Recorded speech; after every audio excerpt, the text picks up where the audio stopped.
Shalom, selamat pagi jemaat dikasih Tuhan. Kita kembali lagi berjumpa dalam Renungan Pagi. Mari pagi hari ini saya kembali mengajak kita semua untuk merenungkan firman Tuhan. Supaya dengan kebenaran firman Tuhan, hidup kita akan dibangun. Dan kita pun akan bertumbuh, diteguhkan dan dikuatkan dalam iman dan pengharapan. Firman Tuhan adalah kebenaran. Firman Tuhan sumber kekuatan. Firman Tuhan pedoman dan penolong bagi hidup kita. Dan bahkan firman Tuhan jugalah yang akan senantiasa menuntun kita dan menerangi setiap langkah hidup kita.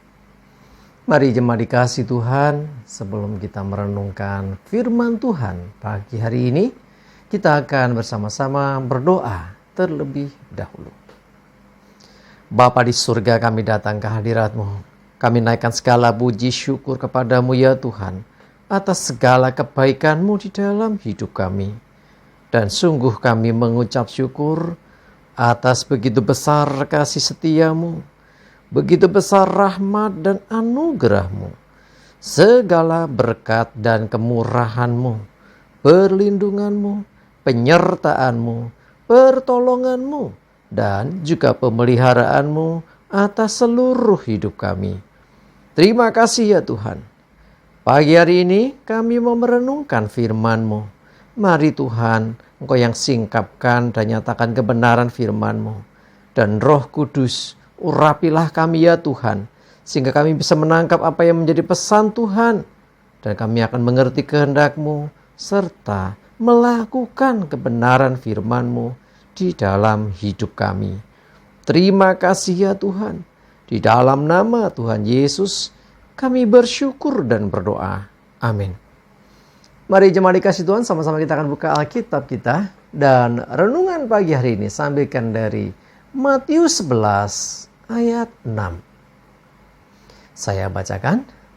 Dan berbahagialah orang yang tidak menjadi kecewa dan menolak aku.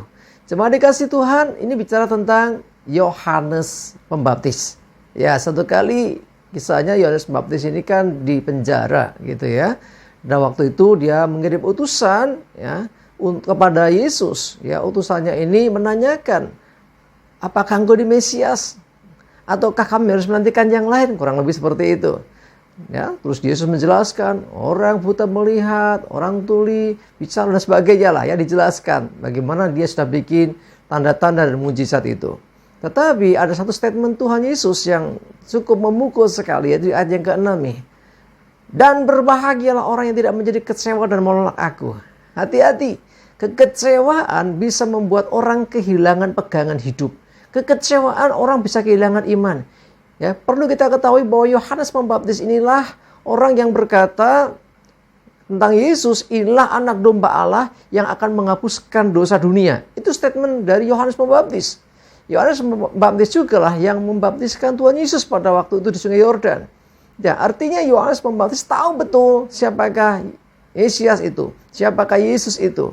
Tetapi ketika dalam penjara, artinya dia ini mungkin punya ekspektasi yang lain. Mungkin berharap bahwa Mesias ini yang menyelamatkan dia juga dari hukuman penjara itu. Tetapi kok tidak dilakukan. Kenapa? Kok aku di penjara gitu kurang lebihnya.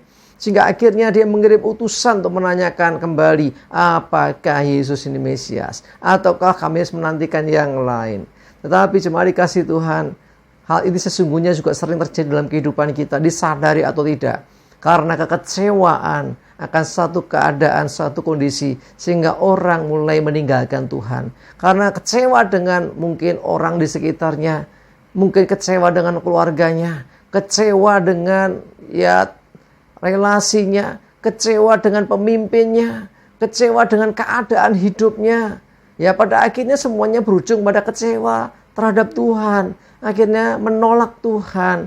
Hati-hati. Ya, berbahagia kita orang-orang yang mungkin diizinkan untuk mengalami masalah, mengalami pergumulan yang tidak mudah. Mungkin kadang kita dikecewakan, tetapi kita tetap percaya dan tidak menolak Tuhan. Kita tetap setia kepada Tuhan, sekalipun mungkin keadaan tidak seperti yang diharapkan. Berbahagialah orang-orang yang demikian, yang tetap percaya, yang tidak kecewa terhadap Tuhan, yang tidak menolak Tuhan, apalagi meninggalkan Tuhan. Ya, jadi berbahagialah orang-orang yang tetap setia dalam imannya kepada Tuhan. Orang-orang yang demikianlah yang akan beroleh keselamatan dan hidup yang kekal. Tidak peduli seberapa besar dia telah melayani, kalau pada akhirnya kecewa dan menolak Tuhan, semua jadi sia-sia. Ya, karena itulah Tuhan Yesus berkata, berbahagia orang yang tidak menjadi kecewa dan menolak aku. Ya, banyak hal bisa membuat orang menjadi kecewa. Banyak hal yang membuat orang akan meninggalkan Tuhan. Itu bisa karena pekerjaan, bisa karena ya pasangan hidup juga, bisa juga karena mungkin kecewa dengan temannya, mungkin kecewa dengan pemimpin rohaninya. Ya, banyak hal yang lain. Tetapi saya mau beritahu saudara, iman kita tidak bergantung kepada keadaan. Iman kita jangan bergantung kepada orang lain.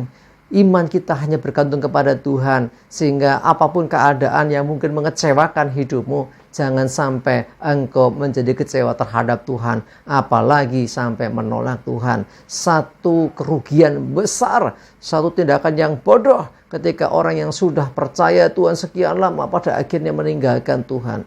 Ya, ketika kita menyadari bahwa kita ini sebetulnya butuh Tuhan, kita orang berdosa, sudah boleh anugerah yang begitu besar, semestinya kita selalu beriman, menjaga iman kita. Keadaan jangan sampai mengubahkan iman kita. Keadaan yang tidak baik, keadaan yang mengecewakan, janganlah membuat kita juga kecewa terhadap Tuhan.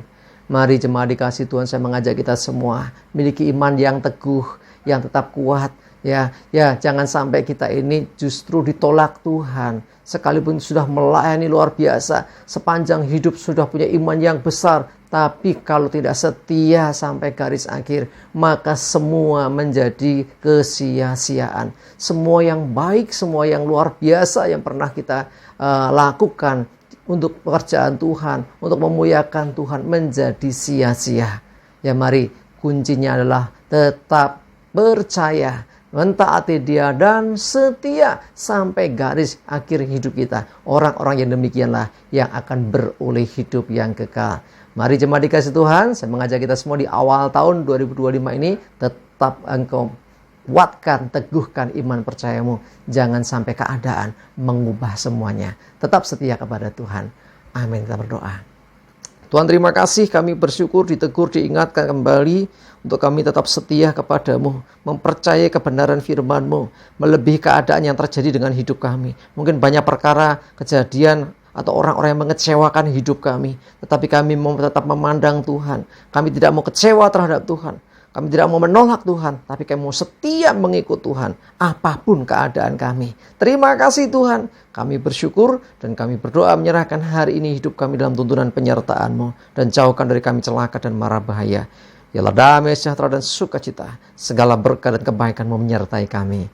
Dalam nama Tuhan Yesus, kami bersyukur dan berdoa. Amin. Mari jemaat dikasih Tuhan, tetap semangat ya, masih awal tahun, harusnya semangatnya lebih lagi ya. Kuat terus, teguh terus dalam iman dan pengharapan. Sukses menyertai kita semua dan Tuhan Yesus memberkati. Amin.